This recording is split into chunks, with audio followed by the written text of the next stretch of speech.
U.S. consumers spent billions and billions over the Thanksgiving holiday weekend, including Black Friday and Cyber Monday. The trend is expected to continue for a few weeks, giving the economy a big boost heading into the new year. John Lorink has more. Black Friday, Small Business Saturday, and Cyber Monday are in the books, but the holiday shopping season is far from over. We wanted to get some games to play with the kiddos. We got a couple kids at the house, so, keep them occupied. Despite 3 years of high inflation, the occasional threat of an economic shutdown in Washington, D.C., and increased lending costs, U.S. consumers are still opening their wallets in the post-pandemic era. We're now at the stage in the economy where those cost pressures have abated as supply chains have really normalized across most products. Retailers are hoping deals on products will boost sales. According to Adobe Analytics, items like toys, electronics, sporting goods, apparel, and appliances will all have double-digit discounts this holiday season. The Black Friday period that we just experienced was one where the consumer was out and about and spending, certainly still very focused on those promotions. Adobe Analytics says U.S. shoppers will spend a record-setting $113 billion in e-commerce this November and December, a nearly 14% hike from the year before. Social media is also playing a factor. The toy space as well has a lot of influencers, parenting influencers, showing off what they're getting their kids and really influencing what those top toys of the year that are likely going to sell out. I'm John Lawrence reporting.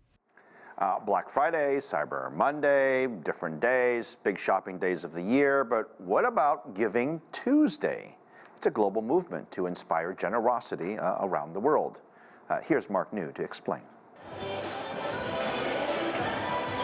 Black Friday and Cyber Monday have come and gone, making way for a day that's all about spending in a different way.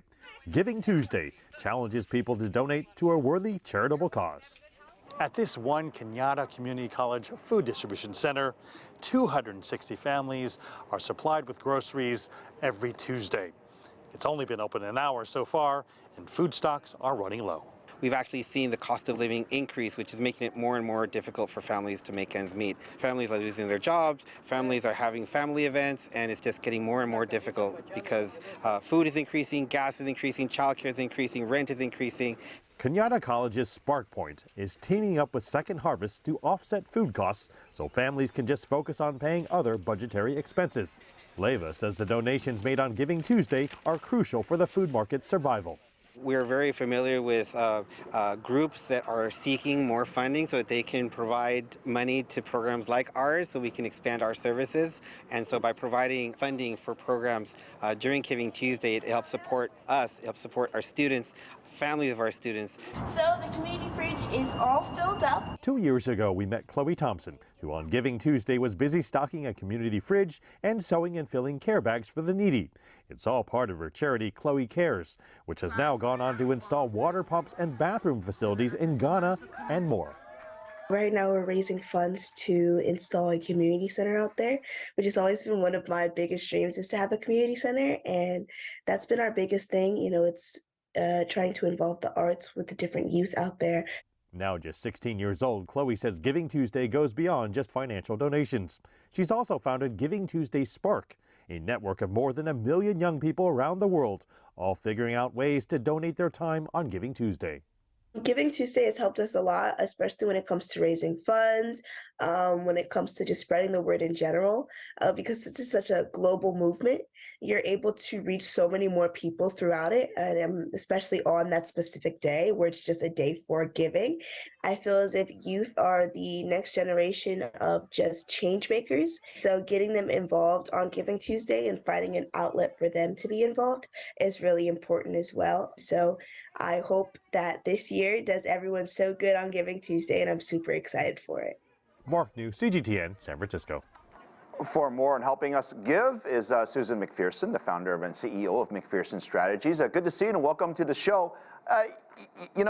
This has been around, I think, for about 10, 11 years or so, and we're trying to make this a global trend. But, my friend, we'll just call him Weapons, he says, he's over in Asia, and he says, a lot of people still don't know about this. And he's like, what giving? What generosity? And I think the word continues to need to get out. how do we get the word out that this is a real day of real giving? Well, considering I was on the team that originally started Giving Tuesday 12 years ago, I look at it and I see, wow, how far and wide it has grown. But you're right. We can always be giving more. We can always be doing more. And when Giving Tuesday started in 2012, it started in the United States and it spread far. So we probably have more work to do in the Far East and in Asia. What does giving mean? Is it just giving money? Is it donating clothes and blankets to the needy? Is it donating your time? Or is it teaching your kids about giving? What does giving mean to you? It's all of what you just meant. And the goal when this Day of Giving was created was not just about money and the transfer of money. It was about how do we spark people to want to give back, to want to support one another. And that can mean, as you said, volunteering. It can mean donations. It can mean, helping others in any way we can. And I think this is maybe a strange question, but you would think if I want to give, it would be very easy, but it's not that simple, right? First, you have to decide who you give to or what causes to give to. Then you have to determine the amount of money that you want to give, and then also how do you give? Do you wire the money? Do you give the money? And in this day, I ask this because a lot of people are skeptical. They're worried the donations may go to the wrong place. They're worried about scams, quite frankly. There's got to be a right way to give to ensure that your hard-earned money is going to the place that you want it to go to. Well, absolutely. And there are third parties that actually you can look up something, or organizations called Charity Navigator, that you can go and look up a particular organization and find out the health of that organization.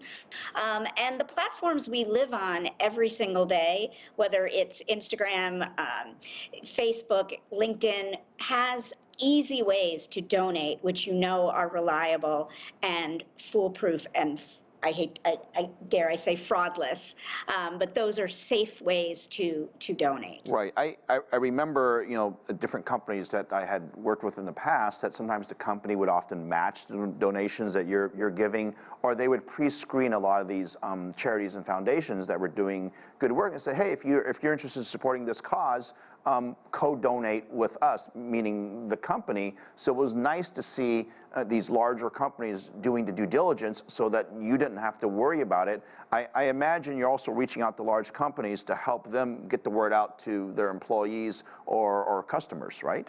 Absolutely. When Giving Tuesday was created, it was originally mainly nonprofits diving in to get people excited about funding them, supporting them. And as the day grew in numbers and in visibility, companies started participating as well. But companies offering matches for giving can happen on any day, not just Giving Tuesday. And major companies, and even a company like my company with 15 employees, we match up to $500 of every one of our employees' donations throughout the year. So matching donations can be all the time. And I'll just take last year's example. We had the Maui fires. You have the situation in Israel and Gaza. You have the situation in Ukraine. I mean, there are certainly parts of the world that are having some real suffering. But there's also a lot of quiet suffering, children going out without food, food issues, whether it's in Africa, the US, or anywhere else in the world for that matter. Those often don't get the kind of media attention that perhaps, if you're watching this, we focus on really the top stories, right?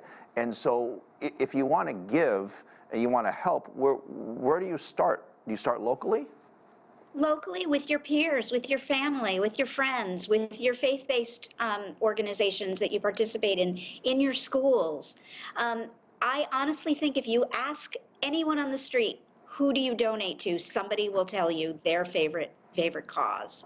And giving gives us dopamine. It makes us happy. It sparks joy. That is why it is continuing to this day. That's why we have a very vibrant nonprofit sector here in the United States. There's 1.5 million nonprofits just in the United States alone. We have just a time for a quick question, but I want to ask you about the economy. We've often talked about, the slowdown on the retail side, but then sometimes we run stories like we just did earlier, how amazing the sales have been online. So I'm going to give the economy kind of like a 4.5 star for now. But that said, some people are worried that if the economy were to slow down, that might impact giving, not just in the U.S., but globally. So just maybe walk us through if that means something to you, if giving is more in a good economy or maybe less. Well, when you think about the global challenges we are facing right now with the Middle East erupting in conflict, with the Ukraine conflict continuing, sometimes giving is a means to feel like you're doing something in a time where you don't have control over anything. So I would like to think that giving won't take a hit because of the economy, but I don't have a crystal ball, so I can't predict. I will tell you that studies show, leading up to Giving Tuesday today, they're estimating that it's actually going to be a record-breaking year and higher than last year. So at least in terms of the experts are saying that the down economy is not going to have an effect or a negative effect on giving at least in this juncture. I can't say for the rest of the year. Yeah, it's good to hear some good news amid all the concerns. I'd love to see Giving Tuesday lead to Giving Tuesday and Wednesday maybe, or any other day for that matter. But the bottom line is things are going great. Keep up the good work. Appreciate your time on this. Thank you. Thank you.